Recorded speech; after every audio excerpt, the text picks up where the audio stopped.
আসসালামু আলাইকুম রহমতুল্লাহ বরাকাতুহু। সুপ্রিয় দর্শক, আজ আমরা আপনাদেরকে আমাদের ক্ষেত দেখাতে চাই।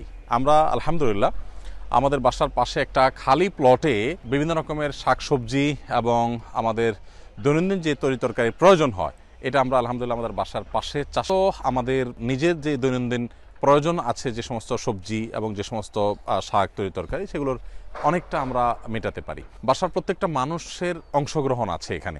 আমি নিজে এখানকার বেশিরভাগ জায়গা আমার নিজের হাতে কোপানো এবং পরিষ্কার করা। আলহামদুলিল্লাহ গেল সপ্তাহে এই জায়গাটা পরিষ্কার করেছি। এখানে আগে একটা ফসল ছিল, পাতাকপি ছিল, ফুলকপি ছিল, সেগুলো উঠে গেছে।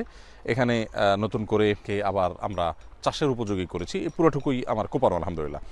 আমার ছেলেরা সবাই, এমনকি আমাদের সাব্বিরের ভাই রাসেল, আমাদের প্রতিবেশী, প্রত্যেকে মিলে আমরা এটা গড়ে তুলি। যদিও সবচেয়ে কম শ্রম আমার দেয়া হয়, কিন্তু আলহামদুলিল্লাহ আমিও শ্রম দেই এবং ফজরের পরে আমরা মোটামুটি সময় দেওয়ার চেষ্টা করি। আমাদের গাড়ি চালক রাশেদ সাহেব আছে মাশাআল্লাহ, এখানে সবচেয়ে বেশি অবদান তার। রাশেদ, এখানে কি ফেলছো জানো? এটা আমি ওই দিন কোপাই ধুয়ে গেছি, পরে তুমি রেডি করছো। পালং শাক ফেলছো। তো এই জায়গাতে পালং শাক ফেলা হয়েছে আলহামদুলিল্লাহ। পালং শাক অলরেডি আছেও, এই যে পাশে আমরা দেখতে পাচ্ছি, এগুলো সব কিন্তু পালং শাক। পালং শাক আমরা প্রতিনিয়ত খাচ্ছি এবং প্রতিবেশীদেরকে দিচ্ছি, আমাদের পরিচিত ভাই বোনদেরকে আমরা হাদিয়া হিসাবে পেশ করছি আলহামদুলিল্লাহ। এখানে আপনারা দেখতে পাচ্ছেন লাল শাক আছে এবং ওদিকে ধনেপাতা আছে এবং গাজর আছে। ওইদিকে দেখা যাচ্ছে মাশাআল্লাহ পাতাকপি দেখতে পাচ্ছি। পাতাকপি আমরা অনেকগুলো পাতাকপি খেয়েছি এবার আলহামদুলিল্লাহ। এই পাতাকপিগুলো আমরা অনেককে হাদিয়াও দিয়েছি, শেষমেশে কয়েকটা আছে। এদিকে আলহামদুলিল্লাহ আমরা দেখতে পাচ্ছি যে শালগম লাগানো হয়েছে। এগুলো দেখতে পাচ্ছি আমরা পুঁইশাক তোলা হয়েছে আলহামদুলিল্লাহ, অনেক সুন্দর এবং বেশ পরিষ্কার পুঁইশাকগুলো আলহামদুলিল্লাহ। পুঁইশাকের পাশাপাশি পুঁইশাকের বিচি আলাদা করে খাওয়া যায়, আমরা জানি। এটা হলো পুঁইশাকের বিচি। এটা হলো মাশাআল্লাহ আমরা দেখতে পাচ্ছি বেগুন। আমাদের প্রচুর পরিমাণে বেগুন হয়, বিশেষ করে ছাদে আমাদের সবচেয়ে বেশি বেগুন হয় আলহামদুলিল্লাহ। টমেটোর পাশাপাশি খিরাইগুলো অনেক স্বাদের। আমি সকালে একটা খেয়েছি আলহামদুলিল্লাহ। কাঁচা মরিচও আছে আলহামদুলিল্লাহ। এখানে লাগানো হয়েছে লাল শাক। লাল শাকের ক্ষেতে পানি দেওয়া হচ্ছে। আর ওইটা হলো ঢেঁড়স। আমরা একটু বলে রাখি, আমরা সাধারণত গোবর নিয়ে আসি এবং এই গোবর আমরা বাহির থেকে এনে গোবর দিয়ে মোটামুটি সারের কাজটা করি। আমরা যথাসম্ভব গোবর নির্ভর বা আপনার প্রাকৃতিক সার যেটা, সেটার উপর নির্ভর আমরা করি। এখানে দেখতে হচ্ছে মরিচ গাছগুলো, প্রচুর পরিমাণে মরিচ ধরে আছে আলহামদুলিল্লাহ।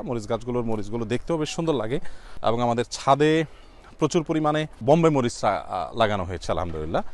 এবং এইদিকে আমরা দেখতে পাচ্ছি হলো বরবটি সিম অনেক বেশি গাছ আলহামদুলিল্লাহ।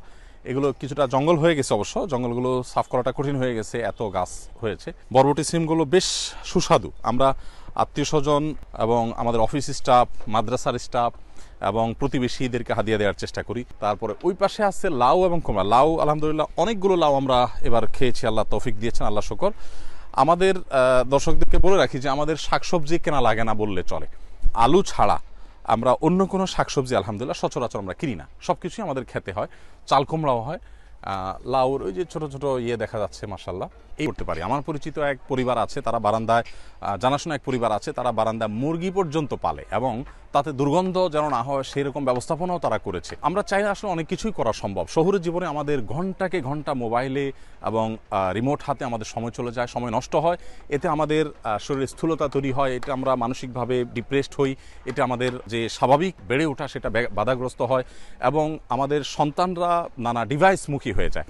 আমরা আপনাদেরকে বলে রাখি, ফজরের পরে আমরা নিয়ম করে আমরা সবাই, আমাদের ছেলে মেয়ে, আমাদের ড্রাইভার সাহেব সহ আমরা সবাই খেতে কাজ করার চেষ্টা করি। ছাদটা সাধারণত আমাদের সাব্বির সাহেব দেখেন এবং পুরাটাই এককভাবে সে প্রায় করে, সেখানে আমরা শুধু তাকে সাপোর্ট দিই, মাঝে মধ্যে কাজ করি। আর এটা মূলত আমরা করি। আর আমাদের নেতৃত্বে আছে আমাদের রাশেদ সাহেব, সে কাজ করে। আমরা চেষ্টা করি সবাইকে শরীক করার। আপনাদেরকে আমরা অনুপ্রাণিত করতে চাই প্রোডাক্টিভিটি বাড়ানোর জন্য। ফিজিক্যাল পরিশ্রমের কোনো বিকল্প না। যারা সকালে ঘুমের বদভ্যাস আছে সেটা দূর করবার জন্য সকালে এরকম কোনো একটা ক্ষেত আপনারা তৈরি করে সেখানে কাজ শুরু করে দেন, বারান্দায় কাজ শুরু করে দেন, বাসায় পরিচ্ছন্নতার কাজ যে অংশগ্রহণ করেন, মা বোনদের কাজে শরিক হন এবং প্রত্যেকে নিজের ছেলে মেয়েদেরকে সাথে নিয়ে এরকম কিছু একটা করেন। তো আমি আশা করব আমরা প্রত্যেকে যার যার জায়গা থেকে নিজের একটা আঙিনা, নিজস্ব বলয়ের মধ্যে আমরা এটাকে গড়ে তোলার চেষ্টা করব, যতটুকু সম্ভব ততটুকুর মধ্যে। এর মধ্যে বহুবিধ কল্যাণ আমাদের জন্য নিহিত আছে। আল্লাহ তাআলা আমাদের সকলকে তৌফিক দান করুন। খালি পায়ে মাঝে মধ্যে হাঁটার কথা নবী সাল্লাল্লাহু আলাইহি ওয়াসাল্লাম বলেছেন, সেটা আমরা এই খেতে কাজ করার সুবাদে আলহামদুলিল্লাহ সুযোগ হয় এবং এটা আমাদের স্বাস্থ্যের জন্য ভালো। আল্লাহ তাআলা আমাদের সকলকে প্রত্যেককে যেখানে থাকি না কেন আল্লাহ তাআলা আমাদের সবাইকে সুস্থ রাখুন, নিরাপদে রাখুন, ভালো রাখুন।